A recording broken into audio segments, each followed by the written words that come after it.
Most people think being controlled means someone's yelling at you, or giving you orders, or forcing you to obey. But the deepest kind of control, it's quiet, it's invisible, and most of the time it looks like love. It looks like changing who you are, just to keep the peace. It looks like walking on eggshells, to avoid disappointing someone. It looks like holding back your truth, so they won't leave.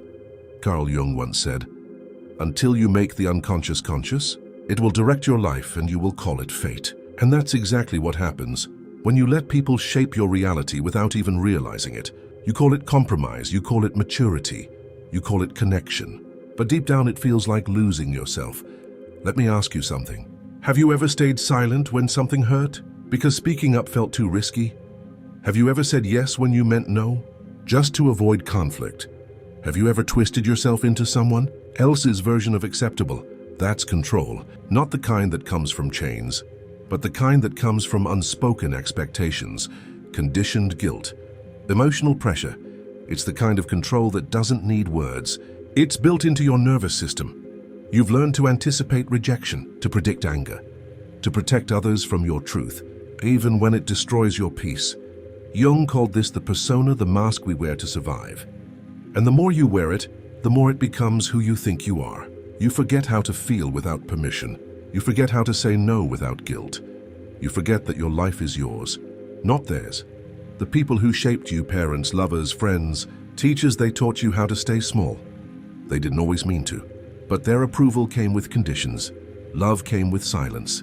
Connection came with suppression. Safety came with self-erasure. And now, as an adult, you keep repeating that same pattern. You keep giving people a vote on your truth, on your boundaries, on your identity.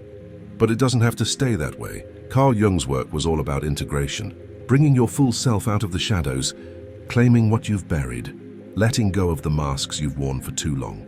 In this video, we're going to do just that.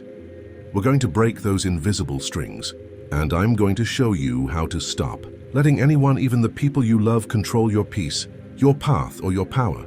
It starts now. How control hides in guilt, silence, and approval. Control doesn't always look like control. It often wears a softer mask, one that whispers instead of screams. It hides inside guilt. It hides inside your silence. It hides inside your need to be liked.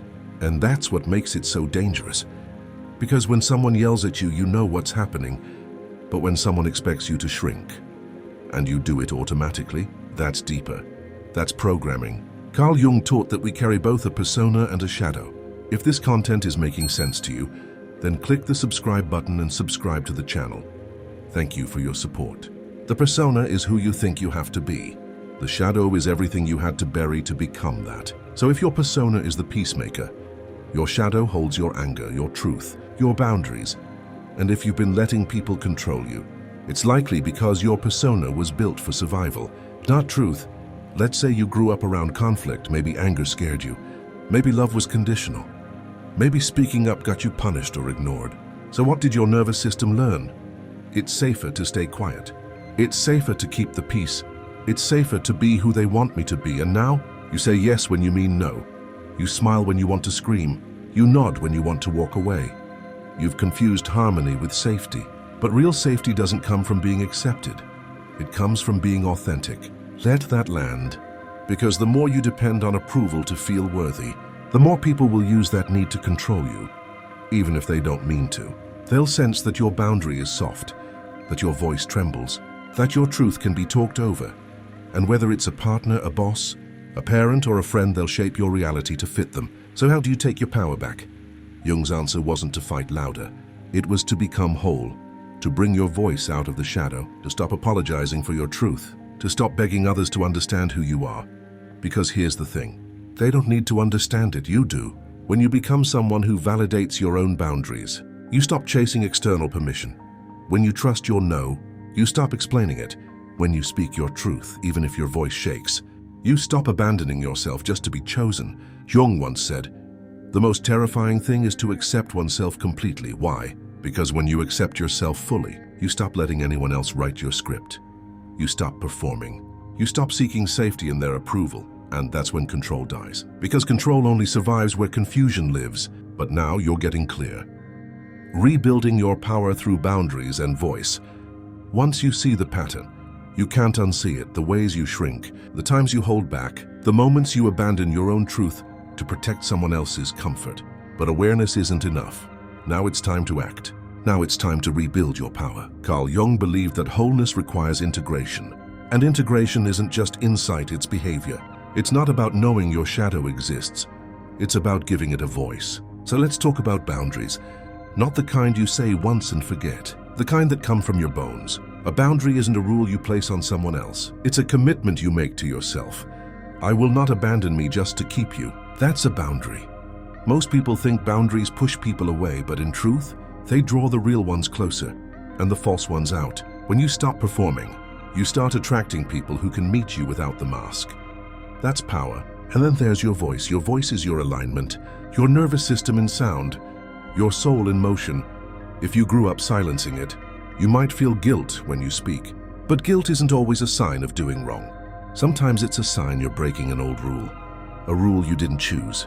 A rule that was meant to keep you small, so speak anyway. Say no and let it be a full sentence. Ask for space without the need to over-explain. Express how you feel even if your voice trembles. Because the moment you start honoring your truth, the spell breaks. The invisible strings begin to fall away. Here's what happens when you rebuild your boundaries and voice. You stop attracting people who need you to shrink. You stop explaining your worth. You stop reacting to manipulation because you can see it clearly now. And here's the wild part. When you no longer fear being misunderstood, you become unshakable.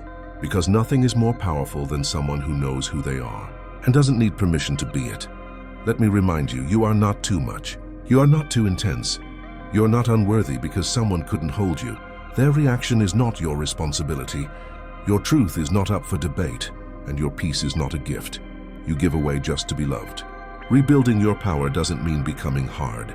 It means becoming whole. Soft heart, clear voice, strong spine. This is who you were before the world taught you to hide. And now, you're bringing that self back online. Not to impress, not to perform, but to live fully, freely, and finally as you. The energy shift that happens when you choose yourself. Something happens when you choose yourself.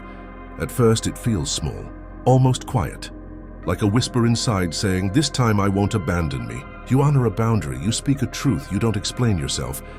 And at first it's terrifying, because your body is wired for old rules.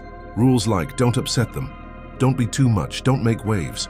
So when you choose yourself, your system panics, guilt shows up, fear knocks. And the voice inside says you're going to lose everything. But here's the shift Jung talked about. When you act from your center, not your fear, not your conditioning, but your center, something unlocks. A clarity, a groundedness, a calm that doesn't depend on who's watching. It's subtle at first. You breathe deeper, you speak slower. You feel less pulled by people's energy. Their moods, no longer your job. Their projections, not your reflection, their chaos, not your responsibility. This is the return of your energy.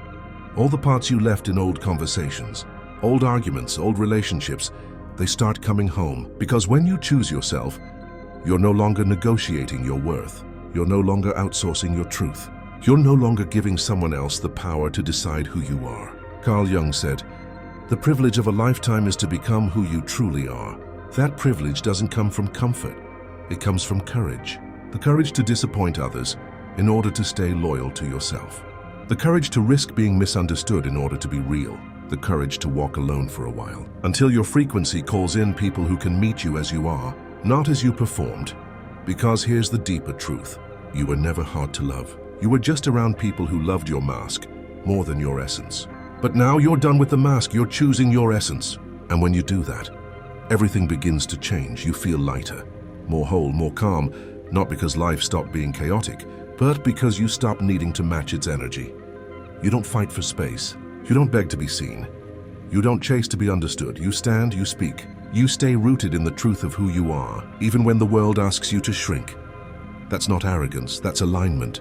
That's not rebellion, that's return. Carl Jung's entire model of healing was this: not becoming someone new, but remembering who you were before the world told you to be someone else.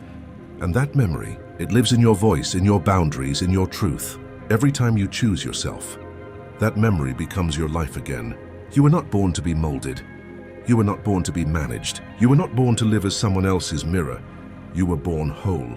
And every time you choose yourself, you return to that wholeness. This isn't about rebellion. It's about remembrance. The real you was never lost, just buried, and now you're done hiding. But if choosing yourself feels unfamiliar, it's because you've spent too long in survival mode. In the next video, we step into a different kind of freedom, the kind that doesn't wait for permission, the kind that doesn't waste another year. Watch this before you waste another year of your life. We'll talk about time, about urgency, about the illusion of waiting for the right moment, because the life you're imagining, it doesn't live in the future. It starts the moment you stop asking for approval and start choosing presence. We'll see you there.